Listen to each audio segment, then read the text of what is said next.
In a quiet village painted with the colors of morning sun and humming windmills, children learned not only how to write and count, but how to feel. A teacher named Miss Anara was known for her wisdom, not because she had the most books, but because she had the biggest heart.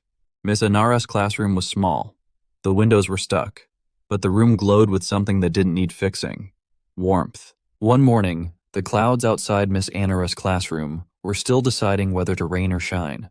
Inside, the children were restless, fidgeting with pencils, yawning through the usual morning math. The air felt like any ordinary Monday. Until the door creaked open, Miss Anara stepped inside, not with her usual books or worksheets, but with something strange: a large woven basket cradled in her arms. The children fell quiet, curiosity blooming like wildflowers. Leah whispered, "Is it cookies?" David leaned forward. "No way. It's got to be something magical." Without a word, Miss Anara walked slowly from desk to desk, placing a clear glass jar in front of each child. The jars were smooth and round, with silver lids that sparkled faintly under the classroom light. Each one caught the sun like it was holding a secret. The soft clinking sound echoed through the room, as if every jar was whispering something just for them. Once the last jar was placed, Miss Anara gently sat on the edge of her desk, basket now empty beside her. She looked around at her students, some wide-eyed, some suspicious, some already poking at their jars. Then she said in a voice calm and warm like a blanket fresh from the sun, "This week's lesson isn't from a book." The children stilled. "I want you to take this jar home tonight and fill it with something that makes you happy. Anything at all. Something that makes you smile inside. Then bring it back tomorrow." Maya raised her hand. "Can we put toys in it?" "Of course," Miss Anara smiled. "If toys bring you joy, let your jar hold that." "What about candy?" asked Davin. Miss Anara chuckled. "If it still makes you smile by morning, candy counts too." One girl said, "I am bringing marshmallows." Another boy declared, "I'll fill mine with shiny coins." Laughter filled the air as ideas bloomed. "But," she continued, "it doesn't have to be a thing you can touch. You can fill it with a feeling, a color, a scent, a whisper, a memory, whatever happiness means to you." Now the room was silent again, but this time with wonder. Even Sam, who rarely paid attention, stared at his jar as though it might start glowing.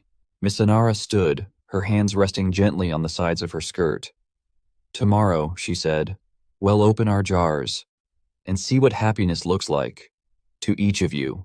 There was something in her eyes, tenderness maybe, or memory, as if she, too, had once looked for happiness in a jar. The bell rang, and the children carefully carried their jars out the door, clutching them like treasure, like magic, like the beginning of something they didn't yet understand. That evening, the town of Willowbrook glowed with golden light. Children walked home holding glass jars carefully in their arms, like something sacred, like they might break it if they walked too fast. Leah walked into the backyard, barefoot. She knelt beside the rosebush her grandmother planted last spring.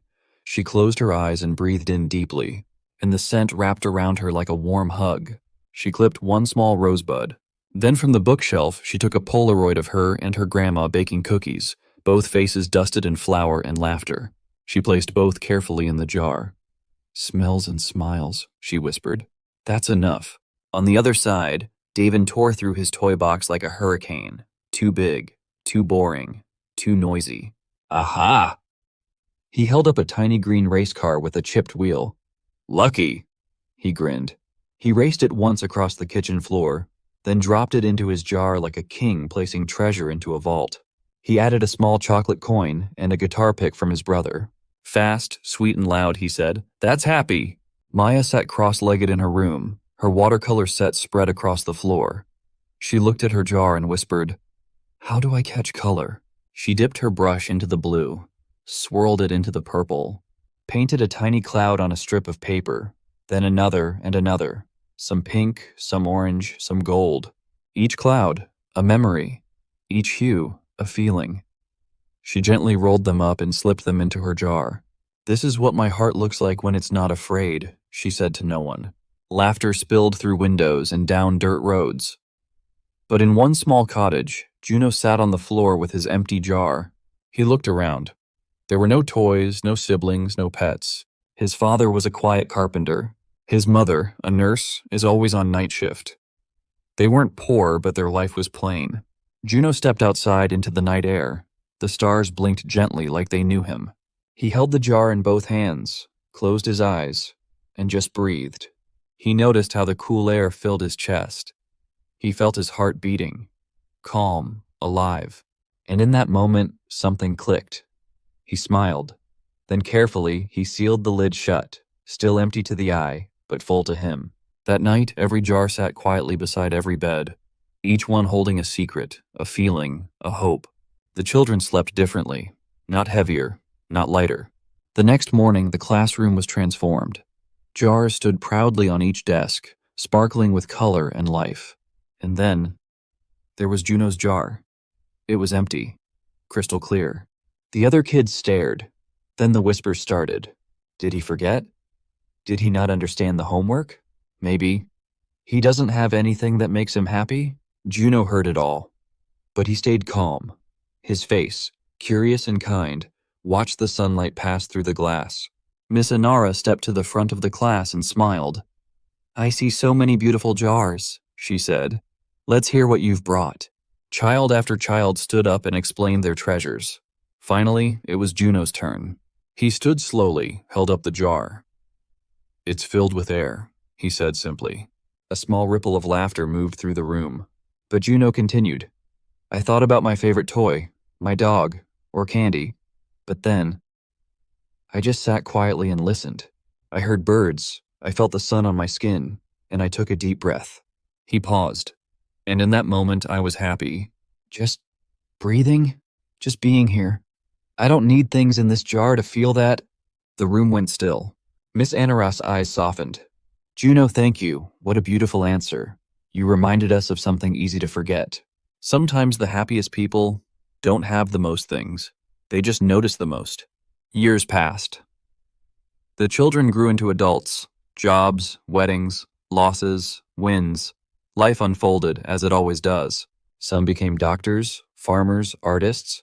Leah became a marine biologist. Davin owned a toy store, filling shelves with joy. Maya painted clouds that looked like dreams. And Juno, he became a teacher.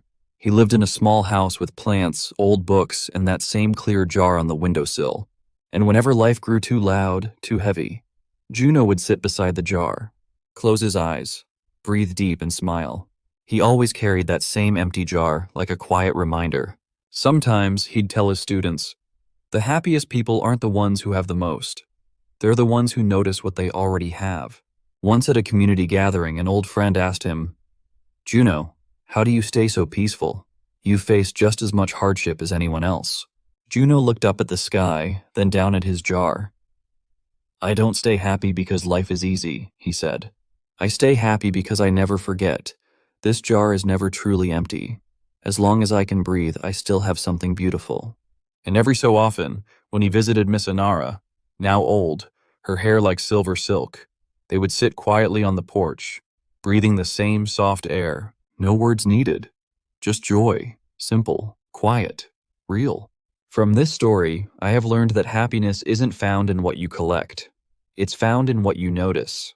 And even when life feels empty, you're still holding something precious.